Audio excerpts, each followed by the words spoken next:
unserved communities. He noted that the initiative aligns with recent reforms, including the 5th Alteration Bill 2022, which empowers states to regulate electricity generation, transmission, and distribution. Integrated Electricity Policy 2025 provides an even clearer framework that states need to adopt as they set in place their new electricity markets.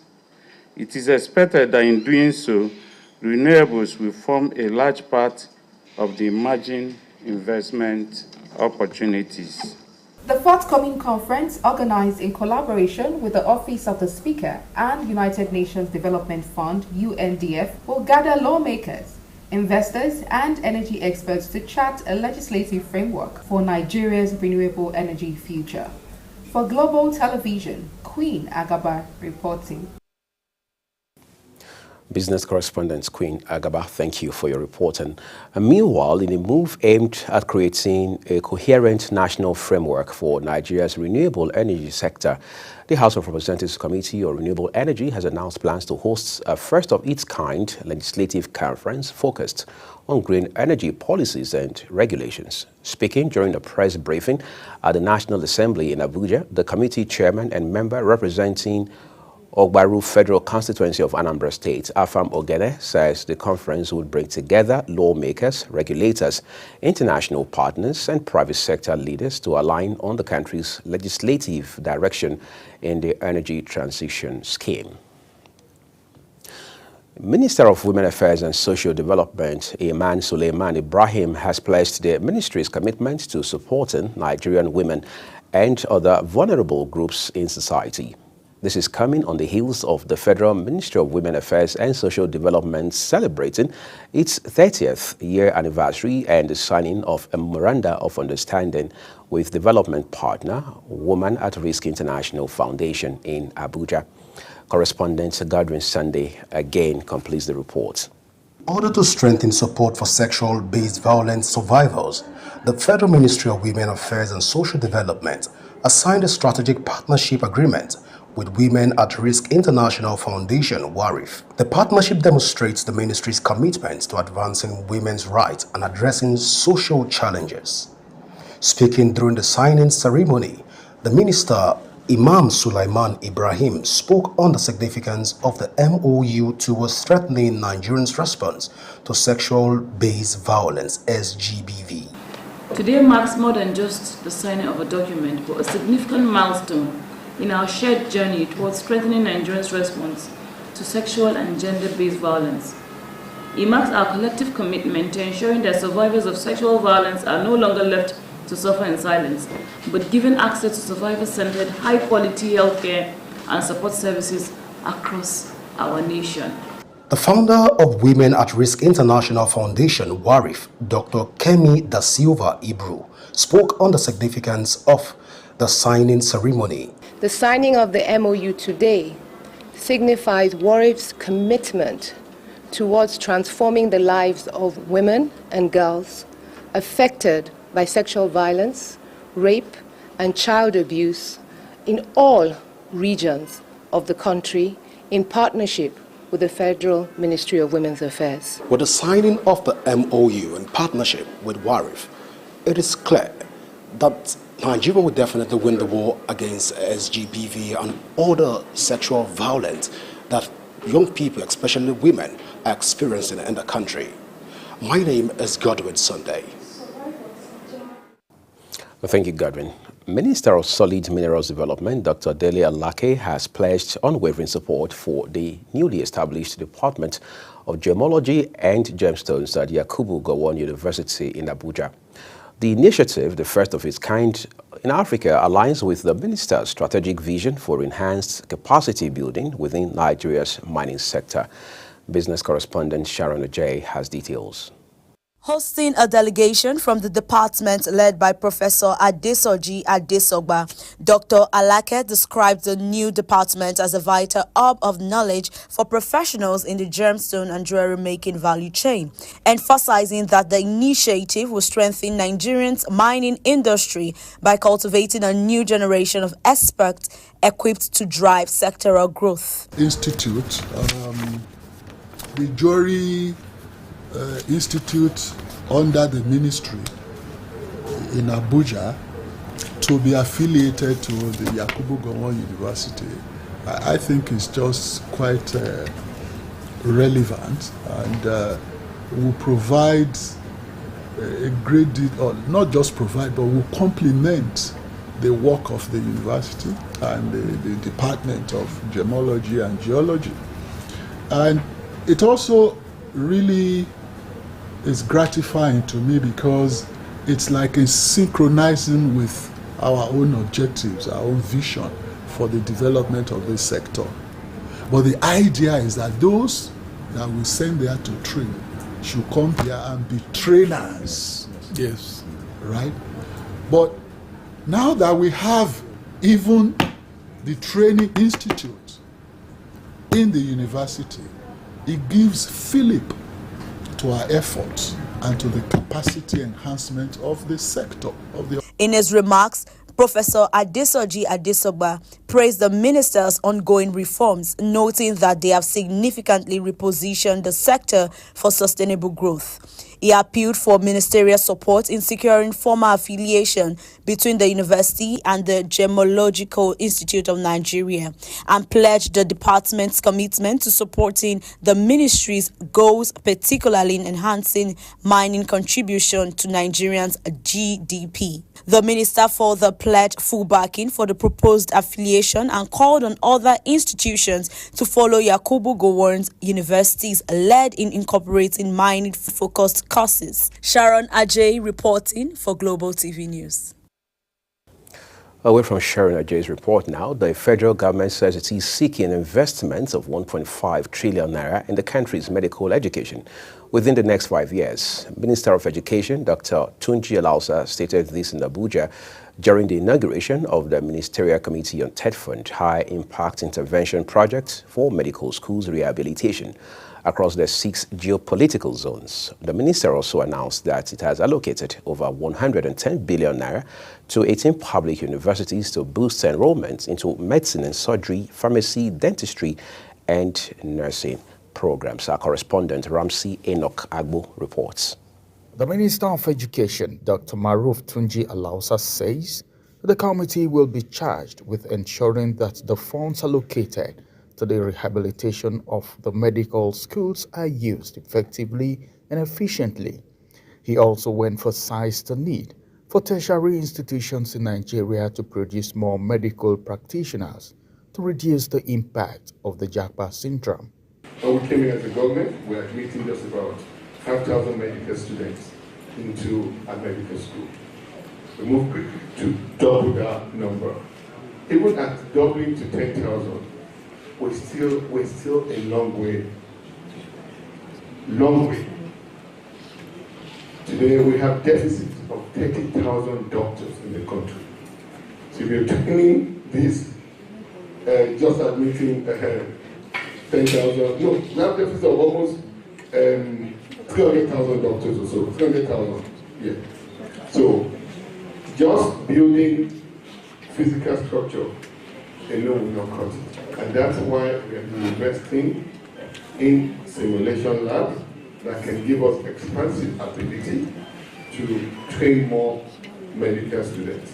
The Minister of State for Education, Dr. Suwaiba Ahmad, in her address described the state of medical education infrastructure worrisome in recent years and appealed for well-equipped medical schools to ensure that doctors, nurses, and healthcare workers are trained to deliver quality care to the people. The TED-Fund High Impact Project for Medical School Rehabilitation is one of the government's key initiatives to foster excellence in medical education, enhance the quality of healthcare training, and equip our future doctors and healthcare professionals with the skills and facilities necessary to meet the demands of ever-evolving medical landscape.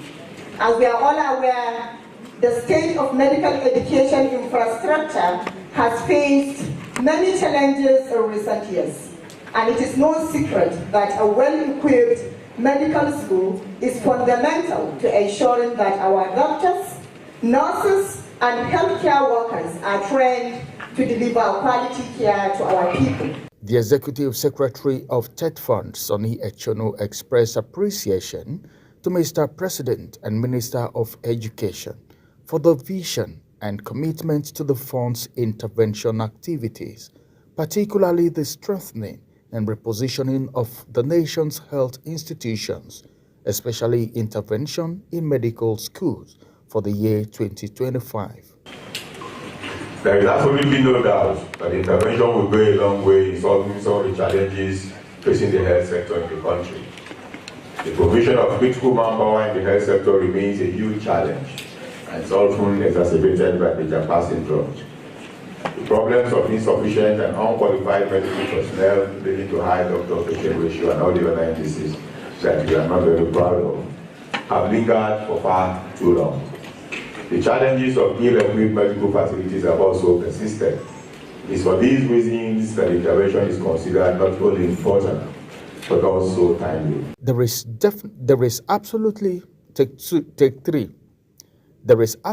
no doubt that the intervention will go a long way in solving some of the challenges facing the health sector in the country. Ramsey Enoch Agbo reporting for Global Television. We appreciate you, Ramsey, for your reporting. Benue State government has allocated 179 hectares of land for the establishment of a special operations naval base unit in North Bank, Makurdi. Chief of Naval Staff, Vice Admiral Emmanuel Ogala, disclosed this during his visit at the Naval Board, approved the establishment of the base to address the security challenges in the state. Correspondent Felicity Ndere reports. For years, communities in Benue State have endured continuous attacks by armed men suspected to be Fulani herders, leading to the numerous deaths and displacement of thousands. Over 60% of the state's inland waterways are frequently used by the attackers as escape routes into neighboring states and even Cameroon. Vice Admiral Emmanuel Ogala stated that the newly approved Naval Command will serve as a strategic base for full operational deployment along the riverine areas. Looking at Benue State and its strategic location, covering the vast expanse of the River Benue, we have a great role to play in this regard. The Nigerian Navy, being the principal maritime force for this nation, is charged with the protection of the nation's territorial integrity and sovereignty, particularly in the maritime domain. Governor Hyacinth earlier described the Naval Command in North Bank, Makurdi, as a vital step towards tackling security challenges in the state. Our waterways in the state are quite vast and long, but unfortunately unguarded. And the number of attacks we've experienced came through the waterways. Little or no powers to trace. The Chief of Naval Staff was later accompanied by the governor to the 179 hectares of land allocated for the base. And I believe that the issue of insecurity, by the time we are here, of course, most of this insecurity come from the waterways. And of course, you can see the waterway just over there. If they know that we are here and we are operating from here, I think that they will not have the freedom of movement and the freedom of maneuver which they seem to have for some time now. First thing, you have a land, you secure it. And then you stem all the arguers and those who want to come in and create some problems out. So I'm happy that a lot of perimeter fencing is already done. I want to think that over 50-60% of it is already achieved. Benue State, as the food basket of the nation, plays a vital role in Nigeria's food security framework. With this, the Nigerian Navy, in collaboration with other security agencies, has pledged to help restore peace, improve livelihoods, and stimulate the local economy. In Makurdi, Felicity Ndere, reporting for Global TV News. Let's turn to other stories now. Wife of the President of the Nigerian Senate of the Nigerian Federal Republic of Nigeria, Senator Oluremi Tinubu, has promised to address the scourge of tuberculosis in the country. The president's wife, who gave this assurance in Ibadan during the Renewed Hope Feed outreach scheme to vulnerable groups, also promised to address poverty among women and youth. Kekelomo Okeri has details. It is a walking visit to the historical and cultural capital of Yoruba land, Ibadan, and the president's wife and her entourage are welcome to the waiting hands of the wife of the governor of Oyo State, Tamunomini Makinde, where they went straight to the Renewed Hope Food Outreach Scheme to rub minds with vulnerable groups. In attendance are special guests like Oni of Ife and the Alaafin of Oyo. The First Lady of Nigeria, Oluremi Tinubu, frowned at scourge of tuberculosis and poverty while promising to deal effectively with both issues. Because we have to end tuberculosis in Nigeria by 2030. So please, the government is treating those who have, and there's no stigma to it. Because tuberculosis is airborne. So once you're having this troubling cough, please get tested. Because you can. The president's wife was also at Oladipo Alayande School of Science, Okebola, Ibadan, to commission and hand over the Information Technology Center named in honor of former Minister for Trade and Investment, Onikepo Akonde. She also assured to promote more access to digital tools and skills, thereby promoting innovations. The knowledge of ICT serves as a significant tool for empowering communities, especially women, enabling them to break traditional barriers and access new opportunities. By equipping themselves with ICT skills, women and girls can enhance their educational prospects, participate in global economy, and support their families. The Minister of Communication and Digital Economy, Bosun Tijani, stressed the importance of modern technology skills to drive the economy. In a world where technology drives progress, community hubs of this sort serves as a launchpad for young people to acquire globally relevant digital skills, to build startups and build enterprises, to create solutions for our communities, but also to compete on the global stage as well. Stakeholders have resolved to create viable technological solutions for the community so that youth can compete favorably on the global stage, while also modeling talents that can contribute effectively to $1 trillion economic projection. Kekelomo Okeri, Global Television News. Thank you so very much, Kekelomo. You're watching the live broadcast of the news called here on Global Television. When we return, more stories for you. Do stay with us.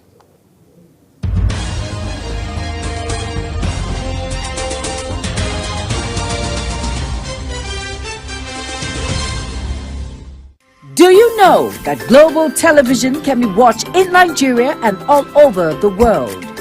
Download the Global TV Nigerian mobile app for Android and iOS devices to watch Global Television real-time from around the world. What are you waiting for? Start downloading and stay connected to Global Television.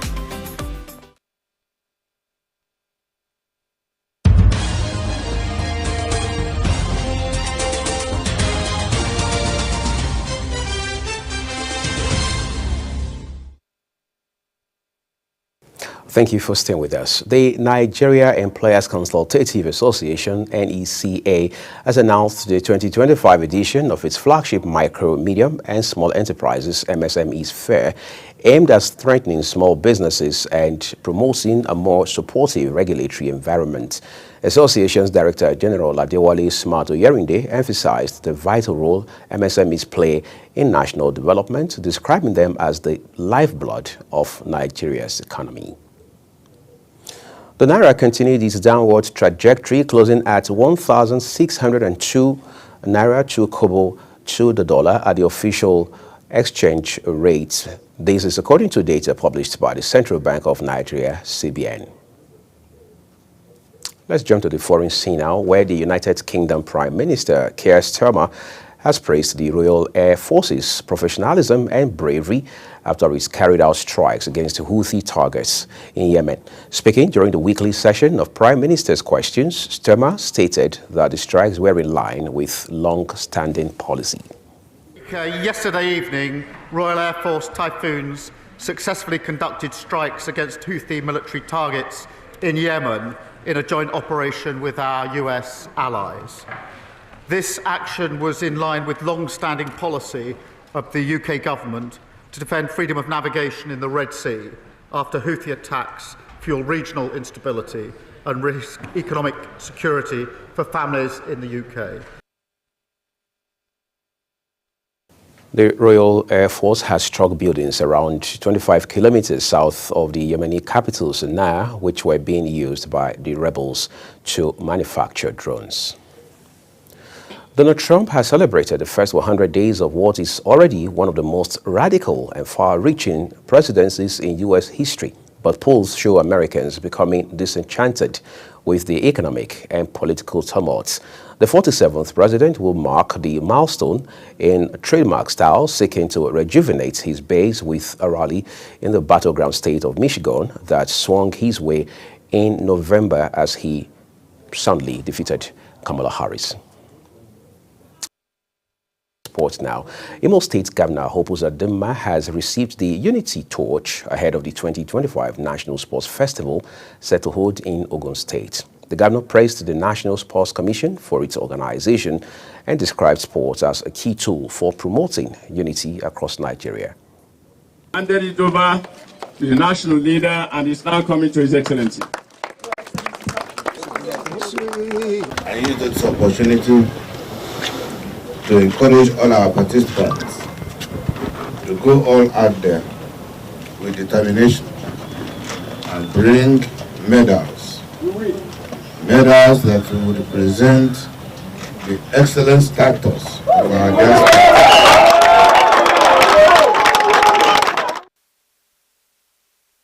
On News Cycle, thank you so very much everyone for watching. At 8 o'clock West African time, we will bring you News Prime.